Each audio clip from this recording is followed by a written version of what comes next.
State of Texas versus Catherine Welch. Ma'am, are you Catherine Welch? Yes, Your Honor. And Ms. Welch is here with her attorney, Mr. Gertz. State's attorney is present. Ms. Welch was previously in court, entered a plea of guilty to driving while intoxicated third or more, as well as a prior offense, which made it a second-degree felony offense. There was no agreement with regard to punishment. I have received the pre-sentence report, and has everyone had an opportunity to review that report? We have, Judge. I have, Your Honor. Are there any additions or corrections to that report? Not from the state, other than I want to acknowledge I have received Mr. Gertz's sentencing memorandum this morning. I'm going to get to that too in just a second. Any additions or corrections? Aside from the one comment that I make in the sentencing memoranda about a comment that she made about rehabilitation, I think it's more of a clarification, so I'm happy to touch on that. But other than that, we don't have any additions or corrections. Okay. And Ms. Smallfino has already stated, as well as I have received the sentencing memorandum at 5:47 p.m. yesterday. I'm going to point that out for the record. The Harris County judge got her sentencing memoranda at midnight. So. Well, it was reviewed quite early this morning, but I did review it. Ms. Smallfino, you've had time to review it as well? Same, Your Honor. Okay. Other than that, I think you all should have a couple. There's only... This courtroom moment should have never happened. What started as a normal case quickly turned into pure chaos, and within seconds, everything spiraled out of control. The judge lost patience, the defendant pushed too far, and what happened next left the entire room in shock. And trust me, this is just one of many.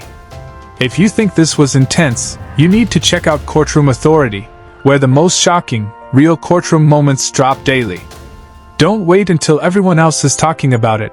Visit the channel now, hit subscribe, and stay ahead of the next viral case. A few, but there were some jail incident reports that should have been provided to counsel. Did you both receive those as well? Yes, Judge. I did. Okay. Is everyone ready to proceed with sentencing then? Yes, Judge. Yes. All right. Mr. Gertz, do you have witnesses? I'm not going to call any live witnesses unless the court requires it. When we have a person present from the Dream Center, if the court wants to inquire about that, I would essentially let her come up and talk if you want to have that conversation. But okay. I think our focus here is going to be on the topics that we talked about or write about in the sentencing memo, and just sort of allowing. If the court decides to do what we're asking you to do, we are open and welcome to whatever the court requires of her to enter and successfully complete. We just wanted you to have that option on the table as well. That is an option that doesn't cost the court anything, right? The state anything. And for the record, I'm aware of the Dream Center and their program and what they do. And so if I have any specific questions, if we get to something where I would need that, then I appreciate them being here and I'll ask those questions. Ms. Malfino, does the state have any witnesses? No. All right, then argument. Judge, I want to, I recognize this is a unique case and a unique ask that we're making here. This is not something small that we're asking for. I have sort of personally taken Catherine on over the last 3+ years, I guess almost 4 years, as a project for me, if that makes any sense. And what I mean by that is I really wanted to put to the test, could this person do everything that I asked her to do to at least get her an opportunity to be here in front of you asking what we're asking for? She exceeded my expectations by doing the 90-day inpatient rehabilitation. And while she was there, she started to explore with her counselors and her therapists there some of the underlying issues that went beyond just physical addiction, but actually had to do with her mental health and some of the things that she's experienced in her life. I'm not going to detail them on the record, but the court is aware of what those things are. Incredibly traumatic events that I think she had repressed and had never really addressed and explored. And so those counselors recommended not just aftercare, but a specific outpatient program to address some of the trauma issues that she's had. She went and checked into that program, stayed for basically a year, and again, did everything we asked her to do. When I told her to go get her own drug patch. I told her to go get her own interlock device. She did all of that. Those records should be attached to the memo. She was successful, has been following the rules, doing everything we've asked her to do, had been going to AA, had gotten a counselor, actually reached out and befriended the director of the Dream Center to try to figure out what she could do next to sort of commit herself to her sobriety and to fixing the mental health issues that I think stem from the challenges that she faced as a young person.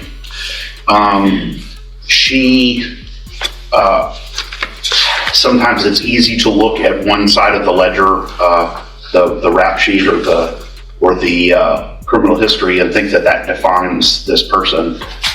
What I have been fortunate enough to do is to really dig down and get to understand her as a human, and see that all the progress she's made, all the effort she's made, and see what she's done well and all the problems that she's been addressing well. She's obviously very anxious about this day, but The courtroom opens with intense pressure as Catherine Welch stands before the judge after admitting guilt. There's no plea deal, no safety net. Everyone knows this moment will decide her future. As the judge reviews the reports, the silence grows heavier.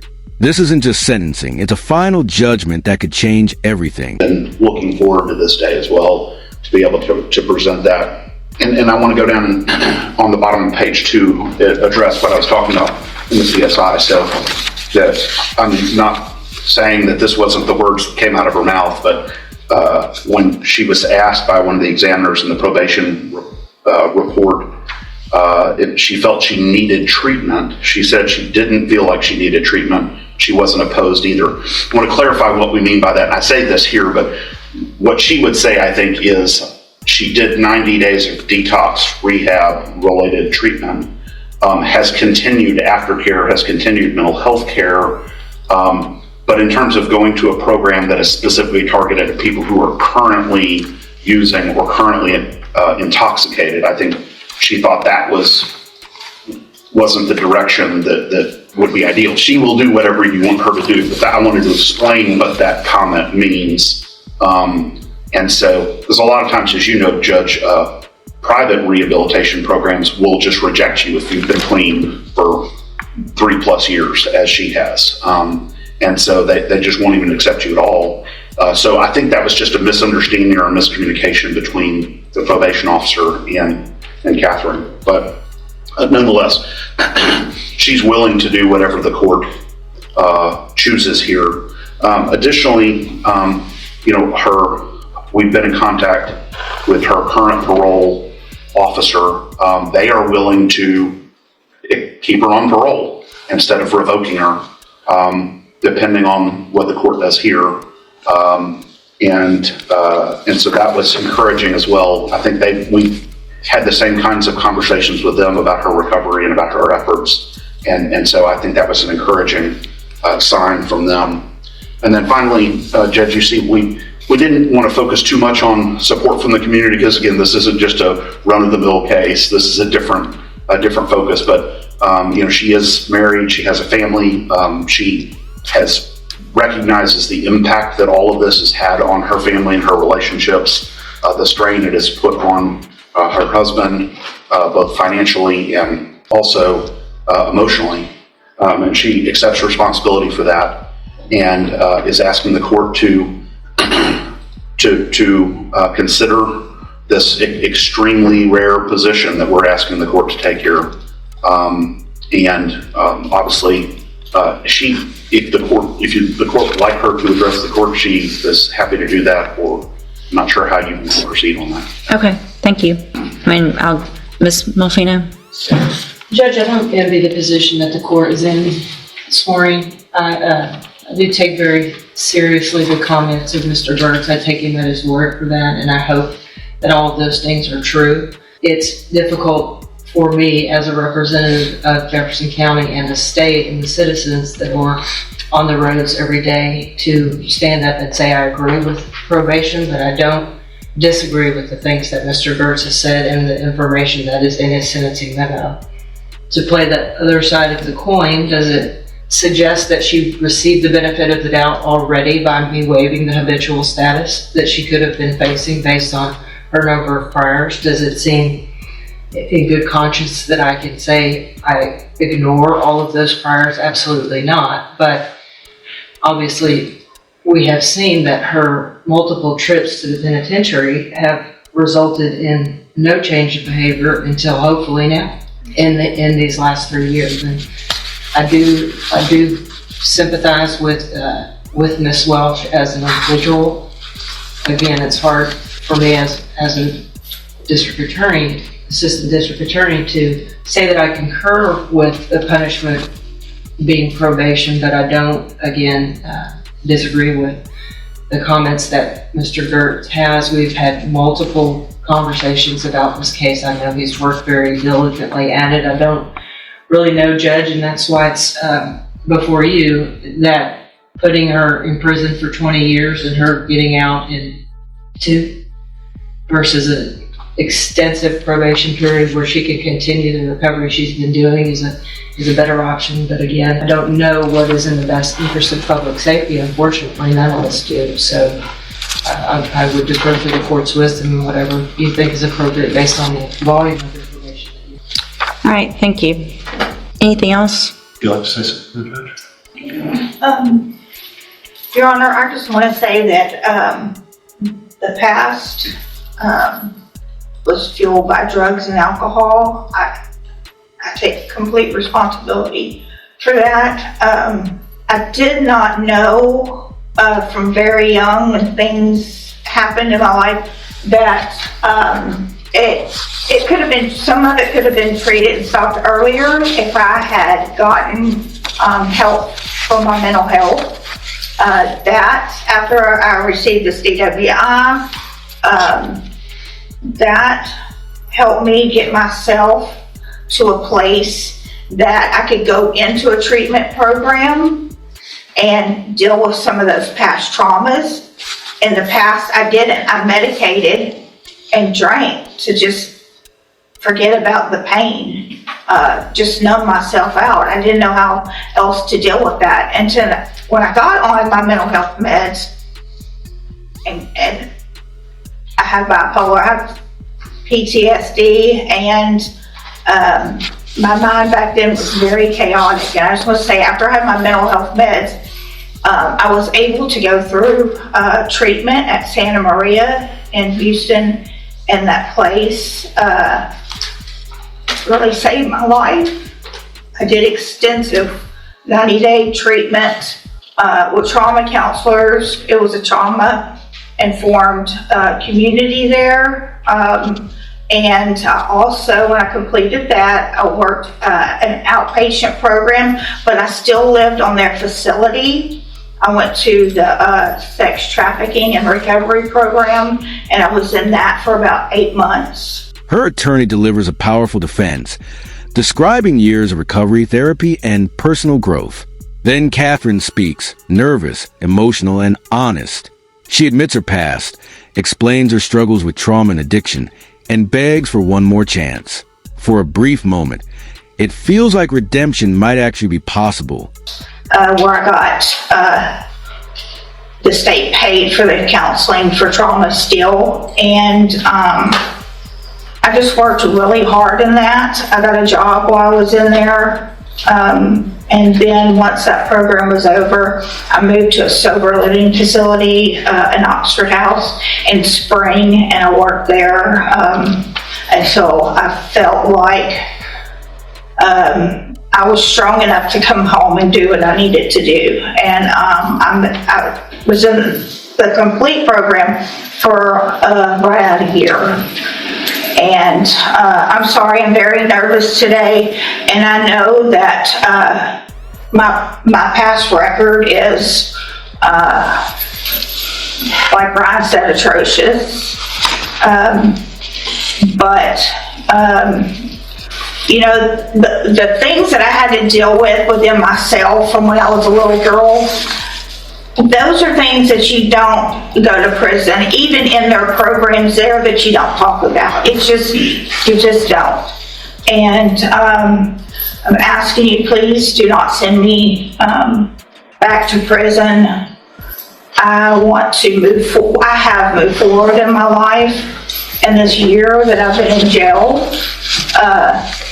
has given me more time to think and know that I am definitely headed in the right direction. I have a sponsor. I attend AA at home. I moved on with my life as far as I could with my sobriety. I mean, I knew this charge was out there.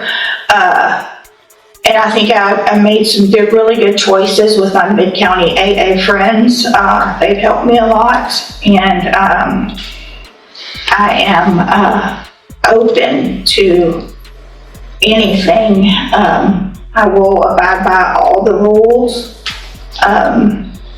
and do anything that's asked of me. And I think, I know now that I'm responsible and capable of taking care of my business and my life.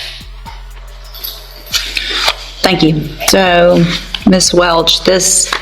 Malfino probably said it yet best, and I get this often, and they don't envy my position, and this is the worst part of my job.